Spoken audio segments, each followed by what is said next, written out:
Thanks to the witnesses for being here. Mr. Sternfels, if I could just start with you. Did I hear you say in your opening statement, I'm going to quote you now, we have the industry's most rigorous client selection policy? Did I get that right? We believe that to be true, Senator. Well, how is it then that you end up with so many clients who are state-owned Chinese corporations hostile to the United States?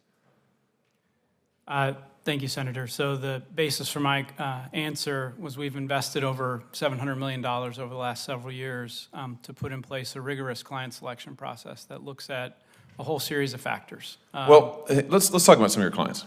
Like the China Communications Construction Company. This is a firm that is blacklisted by the United States government. This is a state-owned enterprise that is responsible for building artificial islands in the South China Sea, probably in direct contravention of international law, certainly in direct contravention to United States security interests.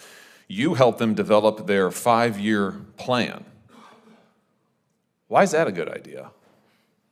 Senator, our work in China overwhelmingly works with multinational companies, including many of those being U.S. And private sector. No, actually, Chinese you've companies. advised 22 of the 100 biggest state-owned companies in China. That's according to the New York Times. Let's talk about another one, the Chinese Ocean Shipping Company.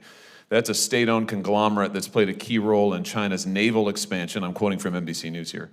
And Beijing's bid to extend its global reach. This company has been given special status by the CCP and forms the core of China's defense industrial base.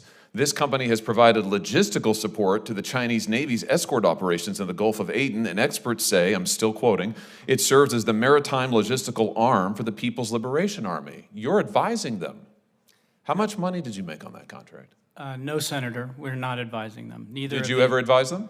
Historically, we advised on none of the topics that you had highlighted. You didn't advise the Chinese Ocean Shipping Company? Not on the topics you described, Senator. Why is it a good idea to advise them at all? They're a state-owned enterprise engaged in activity directly contrary to the security interests of this nation. And they're no longer a client of ours, sir. Why did you advise on 22 of the 100 biggest Chinese state-owned enterprises? That number I don't believe is accurate, Senator. It doesn't have anything to do with money, does it? I don't believe that number is accurate, Senator. How much money do you make off the United States government? I don't know the size of our work with the U.S. government, Senator. In 2021, you made more than $850 million in consulting work for the federal government with the Department of Defense as your top client. When you bid for those government contracts, did you disclose your work for these Chinese state-owned enterprises that were conducting activity adverse to our national security? Did you disclose it to the Department of Defense? Senator, we take OCI incredibly seriously and have even gone beyond what is required around disclosures. So that's a yes?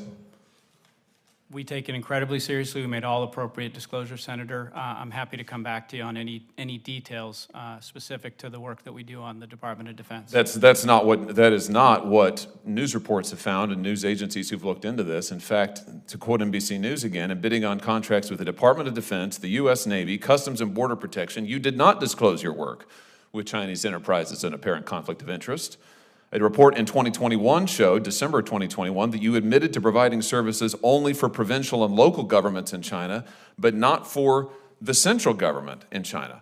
My question is, why should you be able to get any contracts in the United States government? If you're going to advise foreign nations who are hostile to us and make gobs of money off of them, why should you be getting U.S. government contracts? Senator, we've never worked with the Chinese Communist Party or the central government in China, to the best of my knowledge. You're working with state-owned enterprises. China's not a democracy. They own these companies. These companies are doing the bidding of the Chinese military, and you're making money. McKinsey advises the U.S. Department of Defense, the very institution responsible for America's national security. At the same time, they do business with Communist China.